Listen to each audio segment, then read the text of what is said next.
अभी सब्सक्राइब करें हमारे चैनल को और साथ में बेल आइकन को भी दबाना ना भूलें। से बोले हंस वाली मैया की प्रभु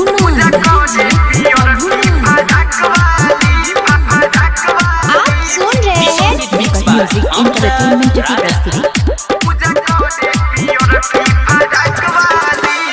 सरस्वती मैया के मूर्ति बधइले झालरिया बैलून से बाटे सजइले।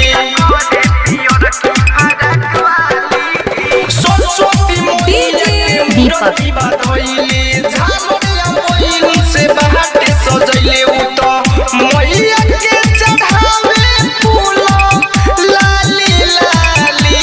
उ तो मैया के चढ़ावे फूल लाली लाली। पूजा करे पियर की फरक वाली। पूजा करे पियर की फरक वाली। पूजा करे पियर की फरक वाली। बोली बोली सरस्वती मैया की।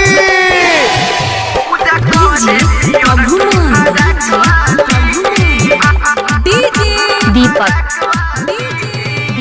कोइले सजावट बाटे मैया के मूर्तिया।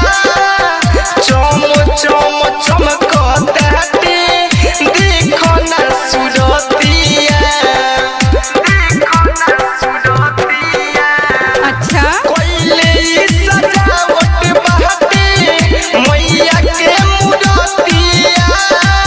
चम चम चमकताटे देखो ना सुरतिया।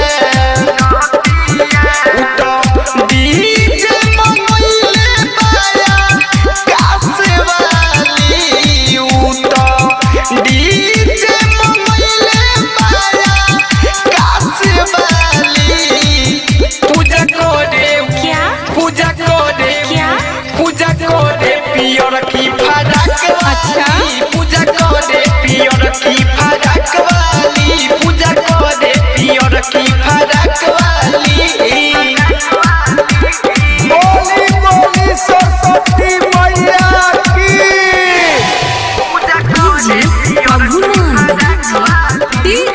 दीपक डीजे बजा के खूबे नाच पंडाल में।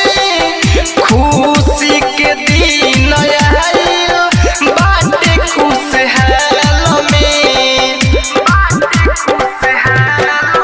क्या नाम है आपका? डीजे डीजे बजा के खूबे नाच पंडाल में। खुशी के दिन आइल बाटे खुशहाल में।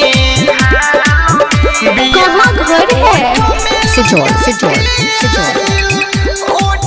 बजरंग जोल सिजौल। बिया ओठो में लगा के आइल ओठ लाली। पूजा करे पियर की फरक वाली। पूजा करे पियर की फरक वाली। पूजा करे पियर की फरक वाली। बोली बोली सरस्वती मैया की।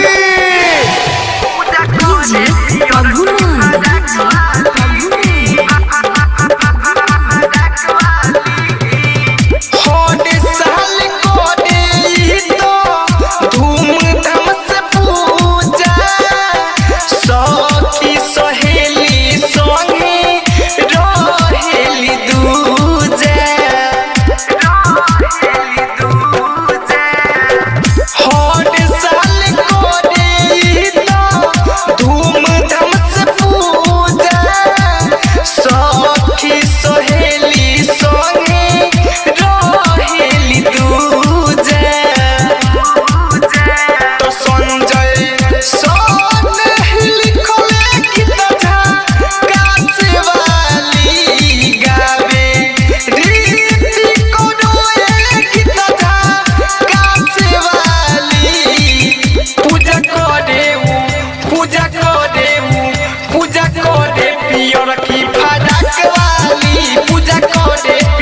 की फराक वाली पूजा करे पियर की